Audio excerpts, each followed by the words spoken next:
Hello everyone, welcome back to my channel. My name's Tom. I run a Instagram channel called @KnitSips.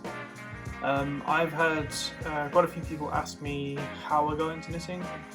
So in this episode I want to talk about how I got into knitting, how I started. I started in December 2017, but I want to tell you how I got to the point where I wanted to start knitting.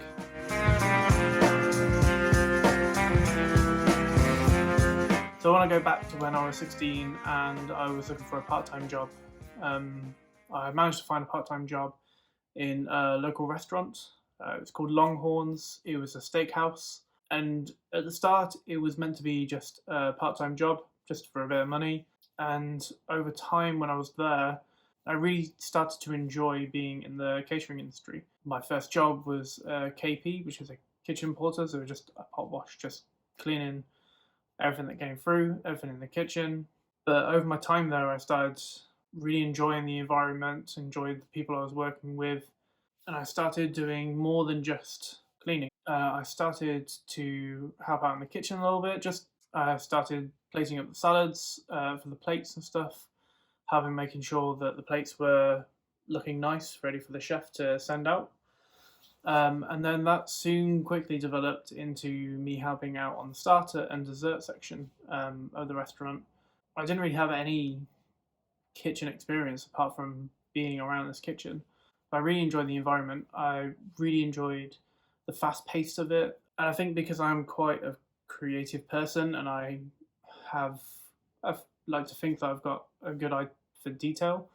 I quite like dressing and putting the plates together. I was in the kitchen for 2 years. There was a couple of times around lunch when I would run the kitchen and do some of the mains as well, which was really, really good experience. When I became 18, I was ready to start working in the bar. I felt like I really wanted to try something a bit different, and the restaurant had a cocktail bar, which really appealed to me. And we had a really good bar manager at the time. He was really into his drinks and really into his cocktails, and I felt like because I was working in the kitchen, I really enjoyed working with flavors, and I felt like I could transfer those skills into the bar as well. So I started working in the bar when I was around 18 or so, and again, really enjoyed it. One thing I really liked working in the bar was I was still being really creative and creating these drinks and cocktails and stuff, and it was a really fast pace.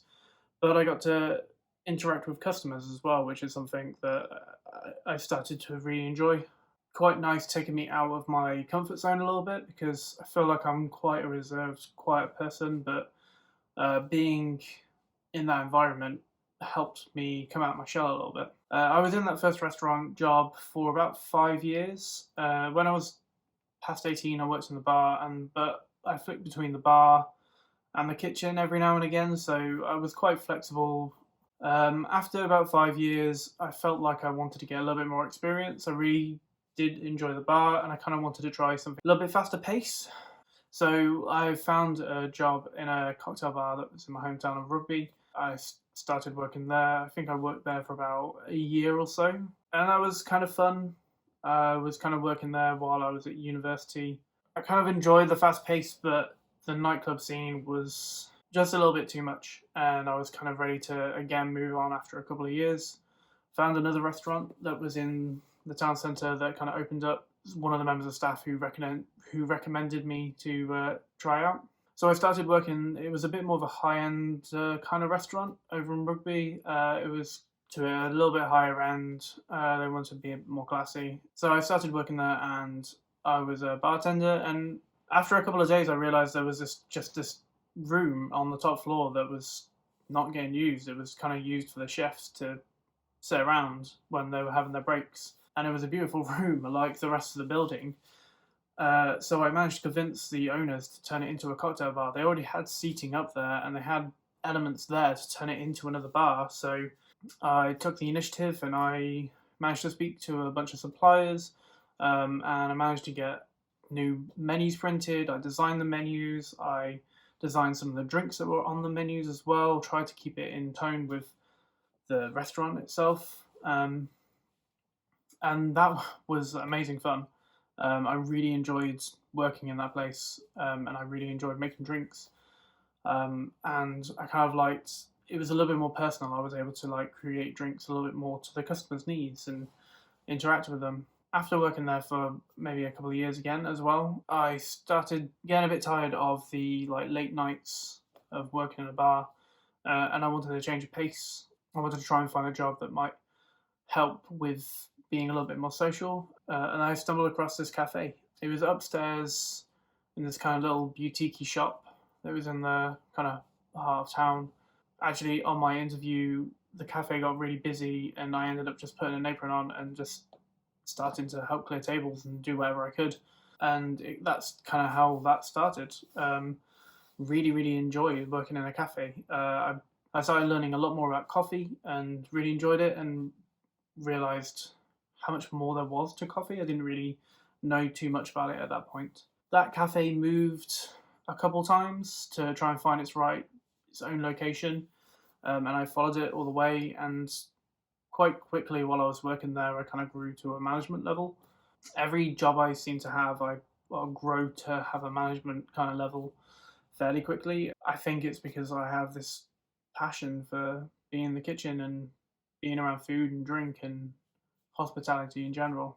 After working in this cafe for quite a while, the owner kind of made it apparent to me that at some point they wanted to move on and retire. Originally, that was meant to be in that time 2.5 years until the lease kind of ran out. But she decided that she kind of had enough. End of 2015, on the beginning of 2016, she kind of gave me this kind of almost ultimatum of like asked me if I wanted to take this cafe on at the beginning of the financial year of that year. So it kind of went down from 2.5 years to kind of get myself together and try and work out more behind the scenes kind of things. So I know how to manage people. I know how to work a menu. I know how to work in a kitchen. I have the coffee machine, but I didn't really know the ins and outs of how to run a business. So I tried to learn that best I could in about 2 months. I had no idea how hard that was going to be. I ended up owning the cafe for about 2.5 years until the lease was about to run out. It was probably the most stress I've ever felt. There were good times, and I surrounded myself with good people, friends, family that helped me out. The town that it was based in went through some changes. There was a big kind of multiplex that happened just on the outskirts of town, so a lot of trade and stuff moved from town. The town and the independent kind of quarter that I was in really, really struggled, and I was talking to a lot of other independents, and they also were struggling quite a lot as well. I managed to kind of get myself out not before racking up a lot of debt. I found out, even though I'm quite a relaxed, chilled person, money is the biggest stress. Yeah, I went for a really, really hard time. Yeah, I found it very, very hard to turn off my head and try not to think too much about work or other financial issues and other issues, but that I couldn't. It was yeah, it was getting on top of me. At the time, I kind of tried a few different things. I tried meditation. I tried yoga. I tried what I could to try and help switch my brain off. Whatever everyone would recommend, I would kind of try to help. But the stress kind of was there constantly, like a nagging thing.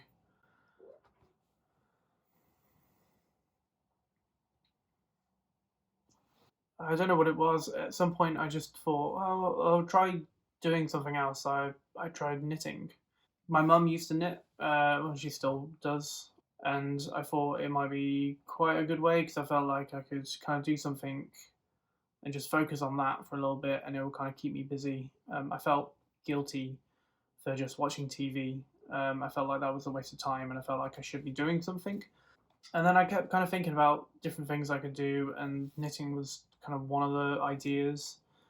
And then I found some videos on YouTube from Wool and the Gang, some simple tutorials, and I thought I'll give it a go. So I bought myself some wool and made my first scarf, and then I made another scarf, and another one, And I just kept knitting, and it was a really good way of kind of like helping my brain switch off for just those few hours while I was doing it. And then I kind of wanted to learn more because I'm quite a creative person. I didn't really know how to read patterns. I still don't really know how to read patterns. There are some companies that make it really, really easy, which helps, but most of my stuff I kind of just create. I'll probably make another video about how I create, but that's kind of how I started getting into knitting. Uh, it was a form of meditation for me. And I feel like if you are a knitter or a crocheter or do embroidery as well, you probably understand that kind of calm feeling you get when you're creating something. Yeah, it can be frustrating as hell if you drop a stitch or you can't lose count or what you're doing, but I feel like the people I've spoken to or heard from, it's a good way of kind of like calming down your brain for a moment. And I think mental health is something that people need to talk a bit more about and find their own way of dealing with it. And knitting and crocheting and all that is not for everyone. But I feel like if you are someone who's watching this and you haven't given knitting a go, or you haven't given crochet or embroidery or something a go, and you want to try something other than meditation or yoga, you don't feel like you'll be up for that, but you want something to try and help with your mental health, I would definitely say try something. If it doesn't help with your mental health, then at least you've made a scarf that you can wear in winter. So yeah, that's kind of my long story on how I started knitting. I do feel like most of my audience on Instagram, for example, have gone through something that has helped, and I feel like a lot of my audience, from what I can tell from the stories I post, a lot of people have gone through something.